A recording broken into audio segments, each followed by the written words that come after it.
E aí pessoal, tudo bem? Aqui tá falando T3. No vídeo de hoje aí eu vou dar dicas para comprar uma placa-mãe, né? Quais coisas que a gente deve observar na hora de escolher uma placa-mãe. Inicialmente é o seguinte, você vai comprar um CPU high-end, você tem que comprar uma placa-mãe boa.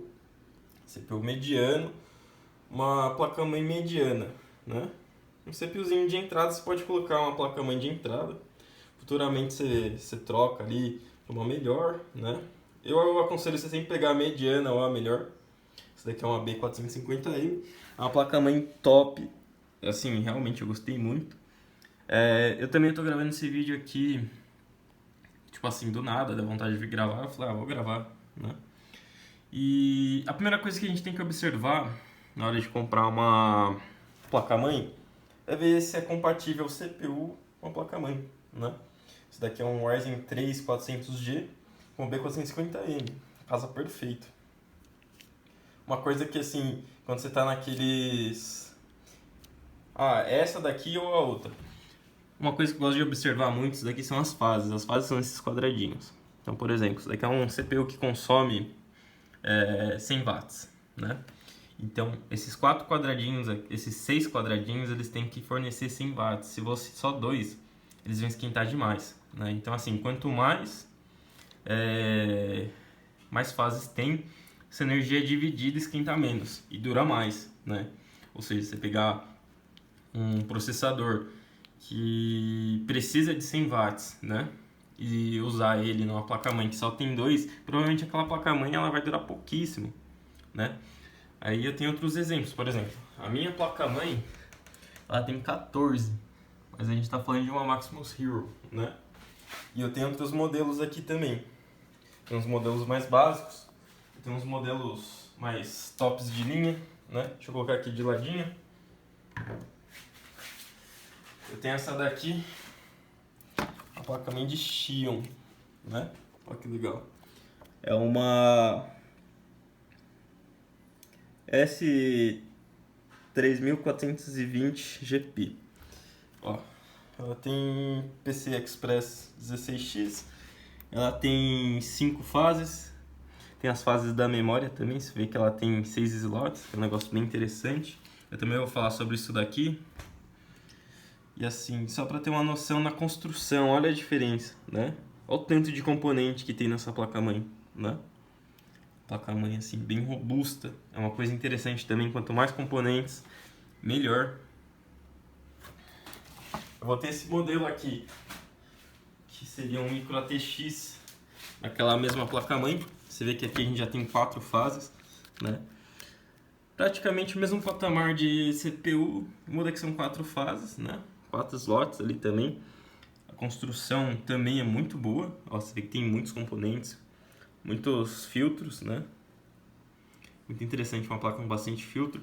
Uma coisa interessante também que já vou aproveitar agora, ó, aqui a gente tem uma entrada antiga, VGA 4 USB, 2 RJ45, aqui tem mais um USB. Uma coisa interessante também na hora de escolher uma placa-mãe é pensar nessas coisas, né? Ó, a entrada USB frontal, são coisas interessantes, né? Aqui os PCIs também é uma coisa bem interessante de ter bastante. Quando eu pegar o outro kit ali eu já vou mostrar ali com mais detalhes, né? O que mais dá pra mostrar aqui? Deixa eu ver. Eu tenho essa outra placa-mãe aqui, mais antiga. Basicona, na época era a mais básica que tinha. Ela nem tem esses esquemas de fase, só tem os MOSFETs mesmo, né? Deixa eu ver. Aparentemente nessa época aí, que é um 77.5, né? Só usava os MOSFETs mesmo. Então, é uma placa-mãe bem básica, ela não tem entrada VGA. Ela só tem um PCI Express X16 aí de tecnologia. Tem só 4 SATA, uma coisa traz passo ruim, né? Mas também não precisa de tantos. 2 slots eu acho que é uma coisa horrível. Eu jamais compraria uma placa com 2 slots, o mínimo 4. Isso aí é uma placa que você vê que tem uns componentes bem grandes e poucos filtros, né? Ó, tudo muito juntinho do outro e pouca coisa. Aí vamos pegar aquela ali de volta.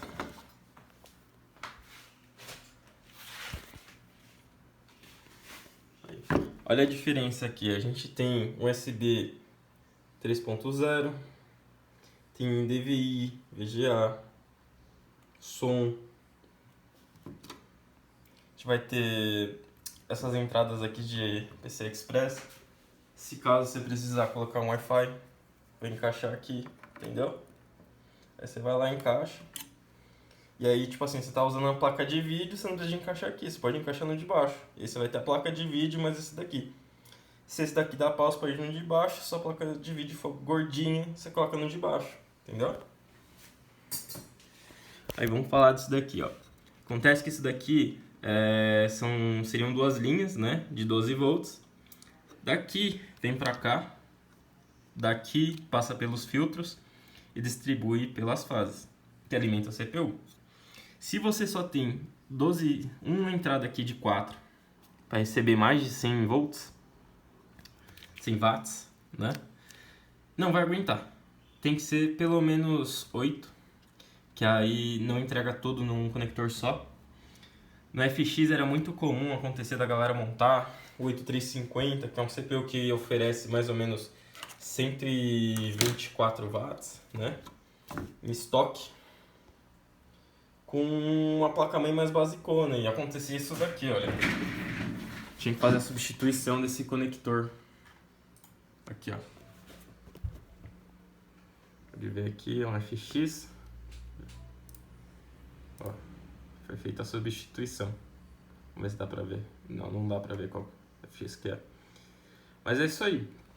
Então, por exemplo, você tem um CPU muito forte, você não vai ligar em uma placa-mãe que só cabe 4, né? Tem 4 pinos aqui. Tem que ser no mínimo 8, acho que o padrão hoje tinha que ser 8 para qualquer placa-mãe. Que isso daqui é uma coisa que ajuda a evitar problemas, né? Diminui temperatura. E outra coisa legal também aqui, ó, slots. Quando tem esse asterisco aqui, significa que são os slots preferenciais. Por exemplo, você vai ligar um RAID, você coloca no A2 e B2, né? Preferência sempre o A2. Se você colocar A1 e B1, né, nessa daqui que não é preferência, não dá vídeo normalmente. E outra coisa interessante também é você observar bem, né? Isso daqui é uma memória DDR4 e ó, ela tem tem esse negocinho aqui. Você tem que ver que um lado é menor que o outro. Então você só coloca aqui, ó, encaixa ali a parte da frente. A mão esquerda fica foda. E, ó, você desce ela aqui, só aperta, ela faz clack, instalou. Só isso. Não tem segredo nenhum. É a forma correta de instalar uma memória. Você tem que ficar ligeiro também. Por exemplo, se você pegar uma placa-mãe muito de entrada, a maioria das placas-mães de entrada ela não lê mais de 2.400 MHz, né? Então assim, você limita muito o processador só nisso daí, que já é uma coisa que eu acho absurdo. Eu acho que uns 3.000 hoje tá perfeito, né? Procurar sempre colocar uns 3.000 MHz. E ficar de olho aqui, por exemplo, se investiu em DDR3, compra DDR3, comprou DDR4, compra DDR4, né? Interessante falar isso também. Slot de M2 aqui também. É bem interessante. Não é todo mundo que usa, mas, por exemplo, se o dono dessa placa aqui precisar, ele vai ter um slot M2, né? Aqui é a ponte sul. A gente tem 6 entradas SATAs. USB 3.0, frontal. Muito bacana. Essa placa-mãe aqui com certeza eu compraria. Eu adoro Asus, né? Sempre tive boas experiências com Asus e é isso.